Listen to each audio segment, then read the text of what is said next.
Hello, and welcome to this month's episode of Letters from Camp.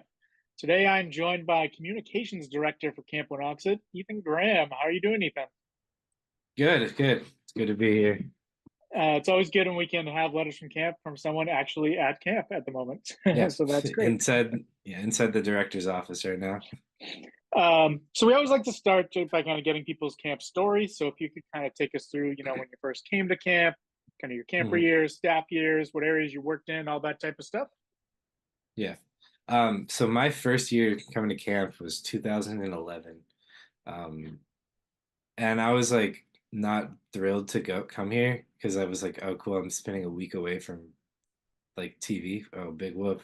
But then I had like so much fun, and then I was like, I want to work here one day. And then I started working here in 2016. I was late. I never CIT'd because I was going to Philmont that year, and I didn't want to take off like my entire summer. But I've worked here since 2016, and I intend to work here much longer because now I'm working at a high school.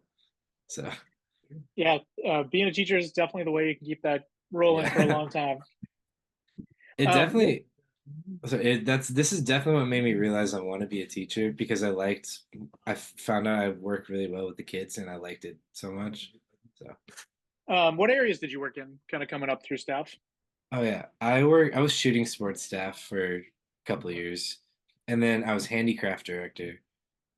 And then after that, I was 1 year, I was only supposed to work 2 weeks, but then I ended up working the entire summer. So they just kind of put me wherever. And then I was rifle director, and now I'm communications director. Um, and so, for people, especially maybe who came to camp long ago when that position didn't Yeah. exist, can you kind of take us through what the communications director does? Yeah. So I am in charge of, I walk around camp and I take pictures for our social media and just it allows parents to see their kids having fun, what we do here. And also, like, not many people know this part, but I take a lot of pictures that we send to council, so that helps us like secure grants, secure funding for stuff. And for the people who donate money to us, we send them pictures of the stuff that like what we spent the money on, stuff getting used, so that could maybe help us in the future. So, would you say social media and things play a much larger role than they used to? Yeah, they definitely do. Um, I've had a lot of parents come up to me and be like I was unsure about like seeing my kid for the first time like a week with like someone I hardly know, but like I saw him having so much fun in the pictures, and like thank you for posting it. I'm like, yeah, no problem. Yeah, definitely live in a changing world, and Yeah. someone who worked at camp in the '80s or '90s that'd be unfathomable, but it's Mhm. definitely a crucial part for Yeah. today. Even when I first started working here, we didn't have like we hardly had Wi-Fi at camp. None of the cabins had Wi-Fi. Um, I remember whenever it would be like very inclement weather, Collins would have to run up from his cabin with his like laptop in his hand to like try to get connected to the Wi-Fi to check the weather radar. But yeah. Yeah, there was a time when it was a very common practice to have to go to Mr. Mike's in town and grab a free America Online trial CD on the dial-up internet. Good times. Yeah. Uh, all right. So obviously, the 100th anniversary season is coming to a close Mhm. this week. Are there any kind of special memories you'll hold with you from this 100th anniversary summer? It's just overall been a great year. I can't think of any specifics. I definitely like overall just seeing like the other side besides like now I'm not in program. I'm in operations and I work in the office mostly. It's interesting to see how things work.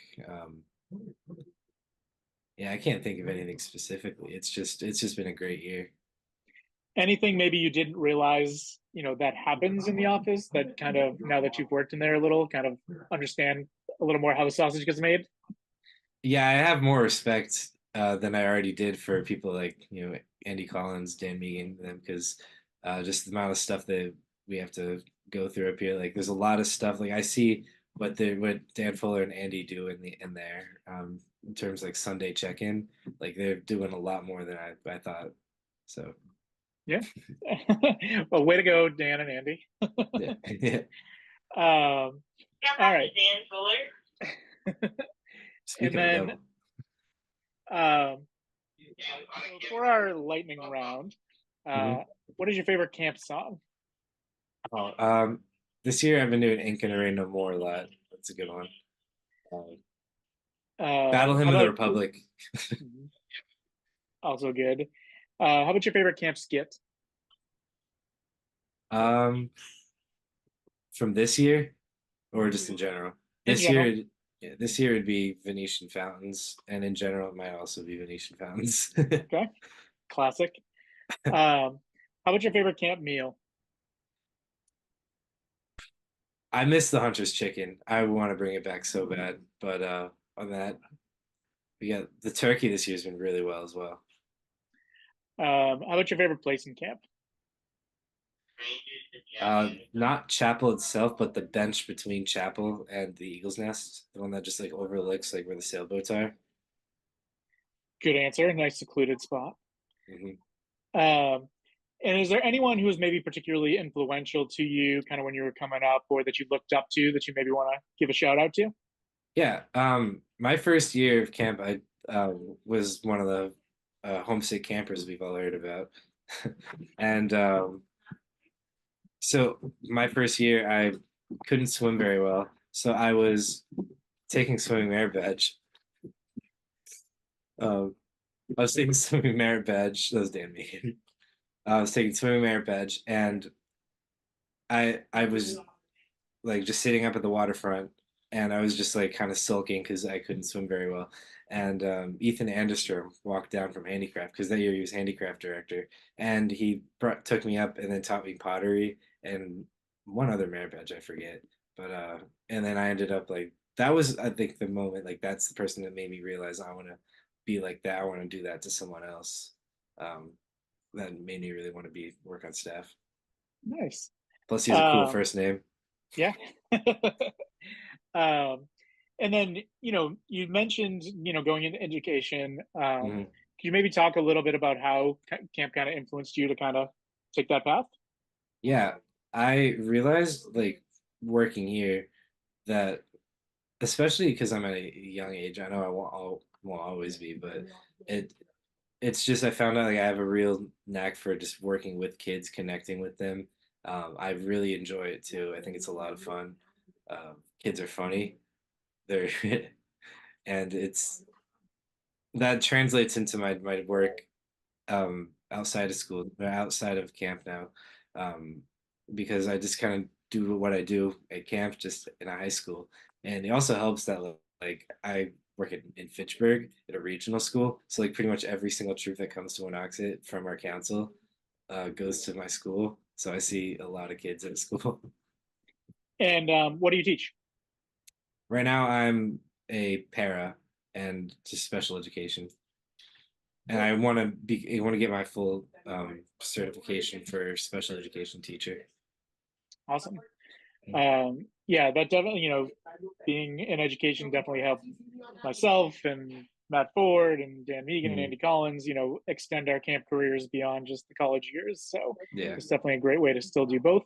And there Hmm. are definitely some people who's, campus first and then the education career might come Yeah. secondary just to keep working at camp. Yeah. Uh, any kind of closing thoughts or anything you wanted to mention? um, excited for next year. It's been a fantastic summer. 100 years. Yeah, It's yeah. great.